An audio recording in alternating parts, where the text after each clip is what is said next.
Դու ունես ընկերուհի, սիրելի աղջիկ, որը նեղվում է այն բոլոր քննարկումներից, էդիտներից, որոնք շրջանառվում են քո ու Անի վերաբերյալ։ Երկրորդում հասկացա, որ մի տեսակ այդ խաղը իմ սկզբունքներին մի քիչ դեմ է գնում։ Այդ նամակները իսկական են, թե որոշ բաներ բեմադրում եք։ Դե ես արտիկում եմ ապրել, ինձ հարցնում են ինչ ես աշխատում, ես sense մի տեսակ կոմպլեքսավորվում էի։ Մեր նկարահանող խմբին պիտի խնդրեմ մի քանի առարկա տալ, որոնց վրա դու պիտի փորձես պտտել գնդակը։ Ահեք։ Մեկ րոպե։ Չինգա չունգ։ Բարև ձեզ, դուք դիտում եք թիվ թվաբանությունը եւ ինչպես տեսնում եք, իմ տաղավարում այսօր հյուրը ինձ մոտ չստացվեց իհարկե, բայց հյուրը այս գործում վարպետ է, Հայաստանում գնդակի արքա են նրան կոչում Հայկ Ֆրիստայլ։ Ողջույն Հայկ ջան։ Բարև ձեզ։ Նոր գնդակով եկար մեր տաղավար։ Հա, ես էլ երեխա եմ զգում։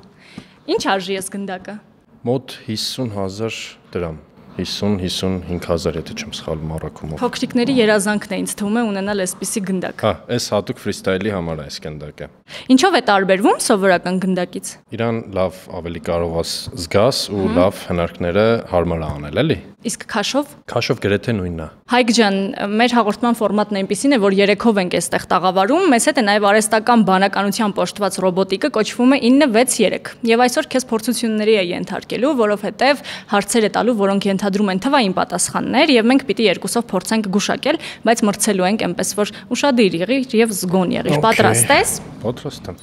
Քանի տիտղոս ունի ֆրիստայլում ամենաշատ ռեկորդներ սահմանած տղամարդը։ Տեսնում ես, հարցերը քո բնագավառից են։ Իսկ տիրապետում ես այդ ինֆորմացիային։ Բաներ կա, հա։ Տիտղոս այսինքն ֆուտբոլ ֆրիստայլի մասին է խոսքը, այո։ Անպայման։ Քանի տիտղոս, երևի Գինեսի ռեկորդներ, չգիտեմ, աշխարհում ինչ մրցույթներ են անցկացվում։ Այդ եմ ուզում հասկանամ Գինեսի մասով, թե Եվ Գինեսի, վստահաբար Գինեսը ներառված է, եւ գուցե եթե աշխարհում էլի շատ տենց մեծ միջազգային մրցումներ կան, ենթադրում եմ, որ նաեւ այդ տիտղոսները նկատի ունի։ 10-ը։ Մի ինձ չես ասում, Հայկ ջան, մենք մրցում ենք, թիվ ենք գրում, հետ հաշվարկ եմ անում, պտտում ենք։ Դու Ես չեմ ասելու, ոչ, ես չգիտեմ պատասխանը, մենք գուշակում ենք միասին։ Չնայած ես լսեցի քո պատասխանը։ Երևի։ Սենց, հա։ Հայկն առաջ ընկավ։ Մոտեի։ Այնպես չի, որ ես ճիշտ պատասխանն եմ գրել։ Հայկի կարծիքով 10 տիտղոս, իմ կարծիքով 16 տիտղոս։ Լսենք ճիշտ պատասխանը եւ սկսենք հաշվել Հայկի տիտղոսները։ Էրլենդ Ֆագրելին ֆրիստայլ ֆուտբոլում ունի 10 տիտղոս,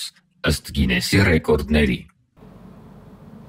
Դու ուղիղ նշանակետին ես։ Այո, Էրլենդ Ֆագերլին էլ գիտեմ։ Այո։ Հայկ, դու քանի տիտղոս ունես։ Ես գիտեմ, որ դու ցուցազնագրքում արդեն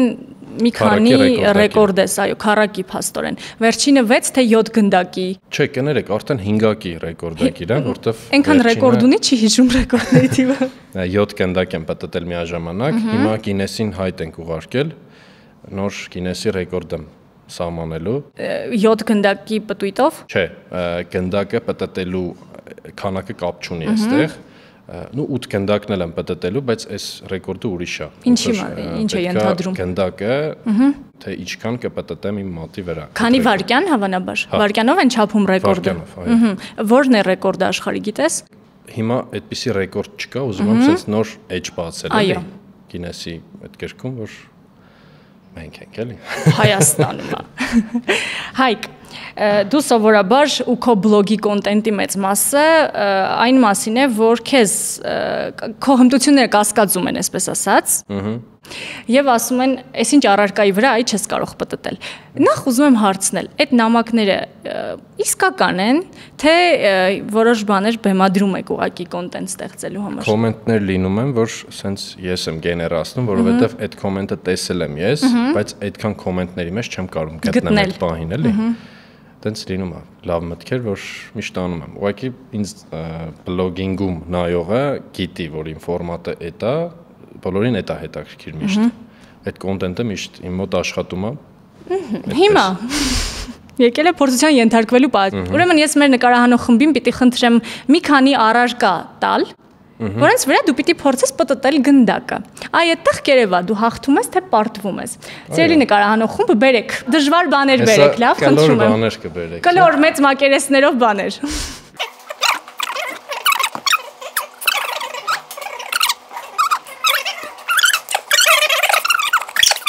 Մենք հավաքագրեցինք այն իրերը, որոնց վրա շուտով Հայկը կփորձի պտտել այս 60,000 դրամանոց գնդակը։ Առաջինը, որ մեզ առաջարկվեց, մատանի է։ Մատանի։ Մատանի, Հայկ ջան, տեսնենք քեզ։ Դե շատ հեշտ բաներ եք ընտրել ախր, է։ Դե որտեղից բարդ բաներ բերենք քեզ համար։ Կարելի է դնել, ուղղակի ափսոս մատանի չեմ սիրում ես։ Սենց դրած անել էլի ինչ որ։ Իբր ամուսնացել եմ, էլի։ Ահա, Հայկին ամուսնացրինք մեր տաղավարում։ Առաջին փորձությունը հաղթահարված է, հաջորդը բանալի է։ Չէ, ես երևի սենց ձեզ նայելով անեմ, որտեվ Ավելի դժվարանա, հա։ դժվարացնեմ, էլի։ Չէ, հեշտ չելեզներ այսօր։ Ձեր հաղորդումը սենց հեշտ է միշտ։ Չէ, Հայկ ջան, հեսա բարդ բաներ կմտածենք մի վարքան։ Տեսախցիկի եզրին։ Տեսախցիկն է։ Ահա։ Նորմալ կապարիչ կար, չէ՞ վրա։ Հայկ, դե մի հատ էլ փորձիր գրատախտակի վրա։ Ես կպահեմ։ Կալինի այսպես։ Պահեք։ Ինչքան ուզեք, այսպես կարա պտտվի։ Իսկ ինչքան է պտտվում սովորաբար։ Սովորաբար մինչև 1 րոպե։ Մինչև կգցեք ցած։ Հայկը հաղթահարեց բոլոր փորձությունները, ի պատիվ իրեն եւ դեռ իսկապես առաջ է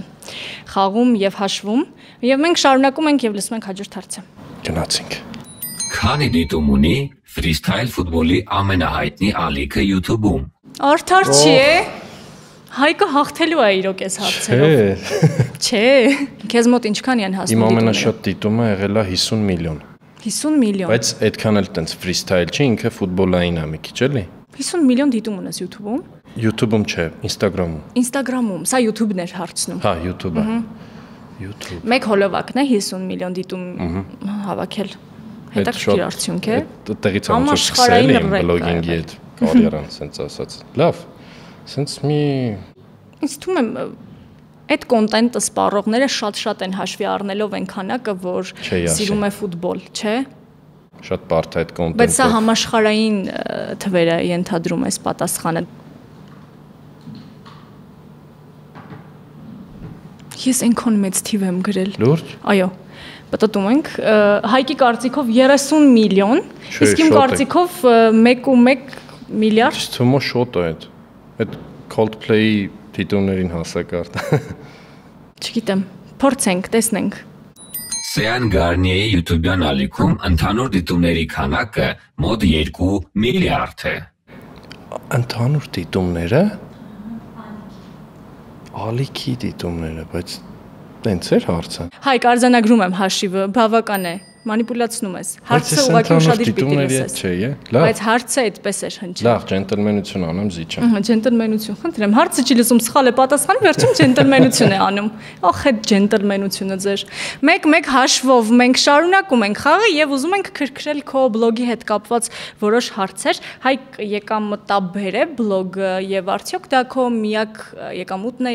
հնարավոր է միայն բլոգով վաստակել այնքան, որ կարողանաս գլուխդ պահել։ Դե եթե խելքին մոտ կիրթ բլոգ ես վարում, շատ հավանական է, որ կարող ես գումար վաստակել ու լավ գումար վաստակել։ Իմ եկամուտի աղբյուրը միայն բլոգինգից չէ։ Բայց սենց ասած, եթե լիներ բլոգինգից, այդ էլ սենց երիկա նորմալ ապրելու համար էլի։ Հատկապես ի՞նչն է գումար բերում։ Երկարաժամկետ ծրագիր պետք է ունենա բլոգերը։ Չի կարա լինի նենց բան, որ լավ մի վիդեոնկարը ստիտում ունեցավ, եթե նպատակ չունեցավ հետագայի, հաստատ գումար չի աշխատելու։ Մի երկու հատ նենց, բայց գնառաճառ չի կարողանա ձևավորել, էլի։ Հիմա ունես երկարաժամկետ պլան։ Հա։ Մինչև երբ օրինակ։ Դե մոտակա սենց 5 տարիներին, սենց այդքան երկարաժամկետ։ Այո։ Ես շատ ռեկորդներ կան, որ բլոգինգը սենց բան է, չգիտեմ, մաթեմատիկայից ինչքանով եք լավ, սինուսոիդի պես ինքը սենց է, էլի, դու անընդհատ պետքա այդ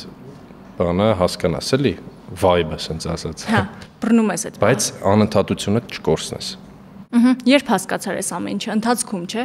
Հա, ընթացքում լիքը փորձերի միջոցով, հիաստապություններից, Ամենամեծ հիաստապությունը շատ է։ Որն է եղել։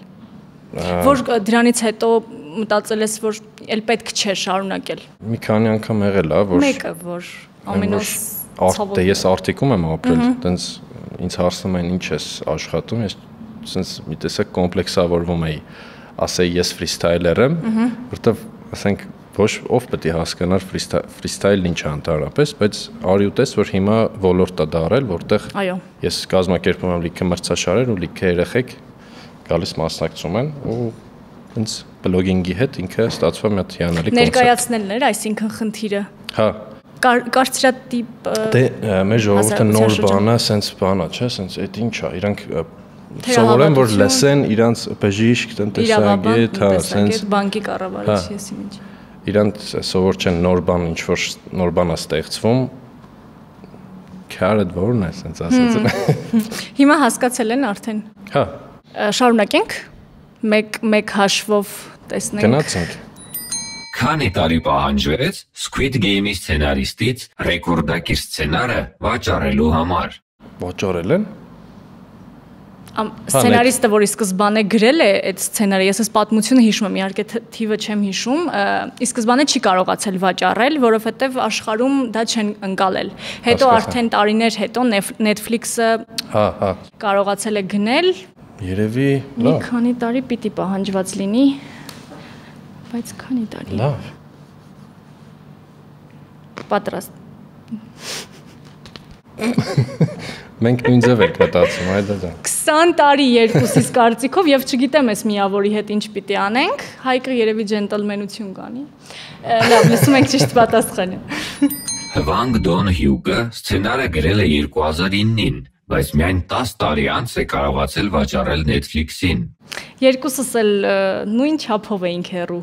ճիշտ պատասխանից։ Հիմա, հա, միավոր չի գալիս ոչ մեկիս։ Արի ուղղակի անցնենք այս հարցը, մեկ հաշվով կշարունակենք եւ գնում ենք հայկական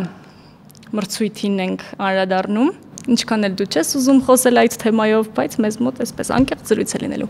Հայկ ջան, ինչու որոշեցիր մասնակցել խաղին, ընդ որում նաեւ երկրորդ անգամ։ Արամա Մելիքյան որ զանգեց,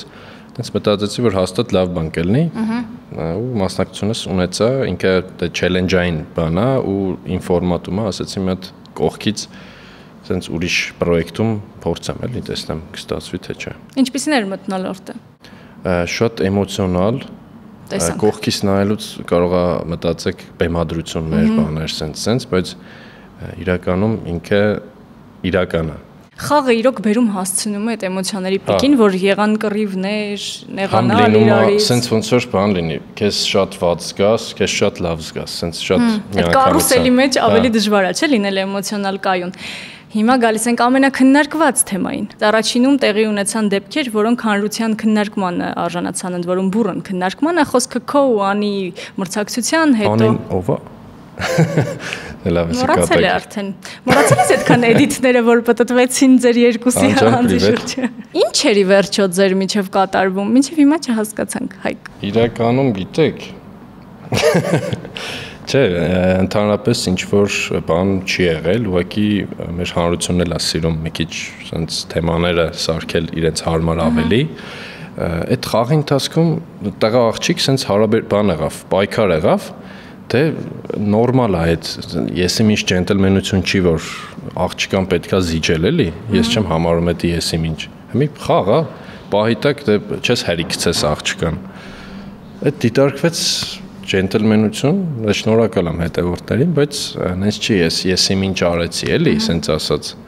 բայց սիրվեց այդ սենց կերպարը, սենց ասած։ Բայց ինտրիգը պահում էիք, որովհետև այդ էդիտները, որ պատտվում էին, ոչ հերքում եղավ, ոչ հաստատում եղավ, տպավորություններ, որ ամեն ինչ շատ ճիշտ իր հունով գնում է։ Մի քիչ դեր է եղել ավելի շատ, ինքը իշքան էլ reality show է, բայց վերածվեց սենց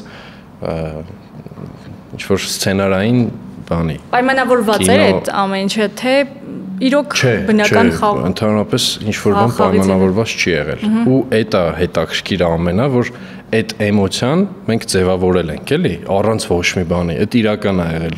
Ֆիլմ չի, որ ինքը սենց սցենարային դու այս պահին կգաս էսի կանես բան, սենց չի եղել, էլի։ Ինքը սենց հենց սկզբից էլ առանց ինչ-որ ես չէի պատկերացնի, որ իմ դերը կարող է այդ դառնա, էլի, եկել եմ, ասենք, ֆուտբոլին մոտ մարդ, ուզում եմ ուժերս փորձեմ, էլի, էմոցիաներ, ինձ սեր, մտքովս չի անցել, էլի։ Դու հաղթանակը համարում ես, որ զիջեցիր Անին։ Չէ։ Անին հաղթեց։ Անին հաղթեց։ Հաղթեց, հա։ Ես այդ պահին այնց մի քիչ հարմար հագնված չէի։ Խաղը մի քիչ նենց էր, որ պետքա այդ բոթասներդ սենց մի քիչ սենց բաներ իմը արդարանում եմ, էլի։ Արդարանում եմ, պարտվածը միշտ արդարանում եմ։ Հայկ երկրորդին ինչի գնացիր մասնակցելու։ Ես պարապ էի։ Ես ուզում եմ ռոմանտիզացնել այդ պահը ինքը պարապ էի, բան գործ չունեի։ Չէ, ճիշտ ասած ցանկություն կար մեջս, ասես ոնց որ կիսատ մնացած ինչ-որ բան լիներ, բայց գնացի ու երկրորդում հասկացա, որ մի տեսակ այդ խաղը իմ ասես սկզբունքներին մի քիչ դեմ է գնում, էլի։ Ինչ սկզբունքների մասնակցել։ Դե պահեր կան, օրինակ չելենջներ կան, այնտեղ որ ասես չես կարող դա անես, էլի այդ մարդու հանդեպ։ Օրինակ կարող է մի հատ բան քաշես, պետք է հեռացնես ինչ-որ մեկին խաղից։ Ես անկեղծ չեմ կարող, էլի այդ Այնտեղ պահեր կան, որ իրար հրում են գցում ինչ-որ օղակներից դուրս, դա էլ է շատ։ Բայց առանց դրա էլ չի լինի, էլի։ Այդ մրցակցությունը պետք է կան, ասես խաղի ամբողջ իմաստը հենց այդ պայքարն է։ Գոյության պայքար, էլի, ոնց բնության մեջ ասում։ Ու կարևորն է, որ Արամենք նենց են ստեղծել այդ խաղը, որ սենց անկեղծ դու պայքարում ես այդտեղ, էլի։ Լավ, Անին փորձեց քո հանդեպ բարի քայլ անել, ընդառաջել քեզ եւ այս անգամ իր քո փոխարեն ինքը դուրս գալ, բայց դու չընդունեցիր այդ առաջարկը, բայց մի րոպե սպասիր։ Ես լսել եմ, որ դու լայվի ժամանակ ասացիր, որ դու ունես ընկերուհի, սիրելի աղջիկ, որը նեղվում է այն բոլոր քննարկումներից, էդիթներից, որոնք շրջանառվում են քո ու Անի վերաբերյալ։ Հիմա այս լուրի մասին մեզ պատմիր։ Եվ որքանով կապ ուներ Անիի առաջարկը չընդունել հենց այդ պատճառով։ Դե չասեմ նեղվել, բայց դե բնականաբար ով իմ ընկերուհին օրինակ գիտակցում է ինքը, որ վերջը, այս պրոյեկտը, այս պայտակ կարող է սենց ինչ-որ բաներ լինի, այդ պետք է ինքը ընդունի, էլի, այդ օքեյ է, բայց դե բնականաբար կարող է ազդի էլ, այդքան վիդեոներ, բաներ, սենց, ամենուր, հա, բայց այդ նորմալ է, օքեյ է, ես չի Իսկ դա էր պատճառը, որ Անին մերժեցիր եւ դուրս եկար խաղից։ Չէ, նման միտք չեմ ունեցել, ուղղակի հասկացա, որ հետագան, որ ես մնամ, չպատկերացրեցի մի տեսակ, որ պետք է ես կարամ մնամ այդ պրոյեկտում։ Լսում ենք հաջորդ հարցը։ Քանի մետրից են խփել Գինեսի ռեկորդ դարձած ամենահեռու գոլը։ Ամենահեռու գոլը։ Ամենահեռու գոլը Գինեսի ռեկորդների գրքում է գրանցվել։ Այսինքն խաղի ժամանակ է այդտեղը թե Ես ենթադրում գոլը ուրիշ ինչի ժամանակ է լինում։ Ուղղակի դարպասը գրավել։ Հա, դարպասը։ Չէ, ես ենթադրում եմ, որ խաղի ժամանակ պիտի եղած լինի։ Եթե խաղի ժամանակ մի քիչ sense արժանահավատ թվեր կերենք, էլի։ Ես որ չեմ հիշում, թե որքան է մարզադաշտի երկարությունը։ 100 մետր, 100-ից 103 մետր։ Դե 100 մետր։ Կլոր թիվ։ Ես մի քիչ գրեցի։ Հույս ունեմ, որ դարպասապահն է խփելի։ 100 մետր Հայկի կարծիքով, 95 մետր իմ կարծիքով։ Գինեսի ռեկորդների համաձայն ֆուտբոլում ամենահեռու գոլը խփվել է 96.01 մետր հեռավորությունից։ Մոտ է։ Բայց մի րոպե, 95, 100։ 2-1 է հաշիվ, ոյ ոնց եմ ուրախանում։ Հայկ դու պրոֆեսիոնալ ֆուտբոլով զբաղվել ես, հետո ես անցել, չէ, ֆրիստայլին, բայց հիմա կարծեմ Կիլիկիա ակումբում հանդես գալիս եմ խաղեր, անցած տարի Հայաստանի գավաթի խաղերից մեկում հենց խաղացել եմ ՊԿՄ-ի դեմ, Հիմա ուղղակի օգնում են քո հնարքների կիրառությունները քեզ իսկական խաղի ժամանակ։ Չէ։ Չէ։ Այդ լրիվ այլ սֆերա է, էլի։ Խաղի ժամանակ պետք էլ չի որ դու այդպիսի հնարքներ անես, ուղղակի գնդակի հետ շփումը ավելի է լավացնում, էլի։ Բայց մենք տեսել ենք պատմության ընթացքում գոլեր կամ հնարքներ, որոնք խաղի ընթացքում այդ լայվ վիճակում արվել են ու շատ սիրուն են դիտվել։ Փորձում ես մեկ-մեկ, շատ։ Դե փորձել եմ, շատ եմ փորձել։ Հա, լինում է ստացված կադրերում։ Լինում է, ուղղակի դե դաշտում մի քիչ, եթե լուրջ խաղել է, մի քիչ sense կողքից բան չի նայվում, էլի, եթե Ռոնալդինյոն չես նայվում, չէ։ Խոսենք Արարատ 73-ի մասին նկարահանված ֆիլմից, որտեղ դու մարմնավորում ես ֆուտբոլիստներից մեկին, ճիշտ եմ, չէ՞։ Աջ պաշտպանին։ Աջ պաշտպանին։ Ինչպես ընտրվեցիր, որքանով էր դա քեզ համար նոր փորձություն եւ ինչ սպասի հեռուստադիտողը հանդիսատեսը այդ ֆիլմից։ Մոտ 2 ամիս նկարահանվել է ֆիլմը, շատ մեծ բավականություն եմ ստացել նկարահանվելուց, որովհետեւ սենց ասած մեր հայկական ֆուտբոլի վերածնունդն է եղել այդ ժամանակ ու դեռ պատմության մեջ հիշվելու է, էլի։ Ես ուզում եմ իմանալ, արդյոք ֆիլմը իրոք փոխանցելու է այն էմոցիաները, որոնք ժամանակին ապրել են մեր պապիկները, հայրիկները, որովհետև գիտենք Արարատ 73-ի խաղերը սովորական ֆուտբոլային հանդիպումներ չեն եղել։ Դրանք եղել են ֆուտբոլային տոներ ու միշտ լեփ-լեցուն դահլիճներով են անցկացվել։ Այդ տրամադրությունները, այդ պատմությունը փոխանցվելու է ֆիլմը։ Իհարկե, մոտ 2 ժամանոց սենց ասեմ, էլի, ֆիլմը լինելու է ու ֆիլմի ղեկավարությունն էլ այդ ամեն դետալների վրա ժամանակածախսել տարիներով շփվել է ֆուտբոլիստների հետ, ովքեր են ժամանակել դեռ ողջ են եղել ու ամեն ինֆորմացիան sense մանրակրկիտ սա բոլորը եղել է։ Քո թիրախը փաստացի անկախ քեզնից գուցե ստացվել է այդպես, որ երեխաներն են եւ հավանաբար այն տարիքի երեխաները, որոնց վրա ներդրում անելով կոպիտ ասած հնարավոր ինչ որ բան փոխենք ֆուտբոլի ապագայում հայկական։ Ճիշտ եմ ես եւ 6 տարեկանից մինչև 15-ը շատ է իմ մոտ, բայց մեծահասակներ էլ կան, էլի, օրինակ Instagram-ում ավելի շատ 18-ից 24-25-ն է տենց։ Բայց այս մարզերում էլ որ միջոցառումներ են կանում մրցաշարեր, երեխեքը sense նոր ընկերներ են ձեռք բերում, մարզերից գալիս իրար են տեսնում ու այդ շատ մեծ բան է։ Հետաքրքրված են։ Շատ։ Հա։ Ամեն մարզ գնալուց մի հատ որ sense post եմ անում, լցվում են սա, գալիս են մասնակցում են։ Դու բացի այդ հանդիպումները կանոնավոր պարապմունքներ իրականացնում ես։ Չէ, բայց ուզում եմ ֆրիստայլի մասով, տենց ակադեմիայում բացել, որտեվ նու ֆուտբոլին ինքը էլի կարա օգնի, էլի զարգացնելու տվյալները։ Լսում ենք վերջին հարցը։ Որքան է վաճառվել ֆուտբոլային ամենաթանկ գնդակը։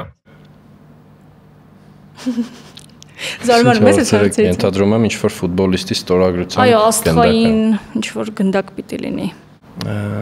Ինչքան է քո ամենաթանկ գնդակը, Հայկ։ Որքան արժի։ Ամենաթանկը մոտ $700։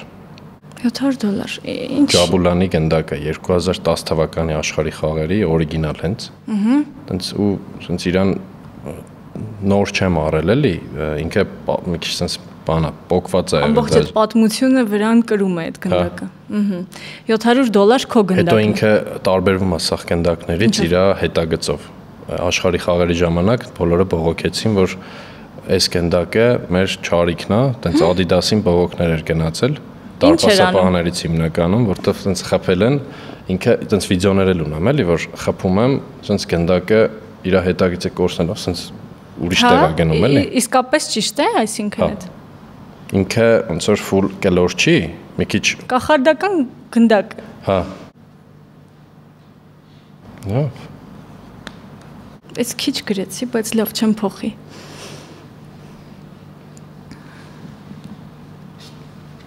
Հայկի կարծիքով $30,000, ես գրել եմ շատ փոքր թիվ, $1,000։ Դուք խելացի գտնվեցիք ավելի։ Կարծում ես։ Տեսնենք։ Տեսնենք։ Ֆուտբոլի ամենաթանկ գնդակը, որը երբևէ վաճառվել է, հանդիսանում է Շիմենսկի Diamond Soccer Ball-ը, $2.5 միլիոն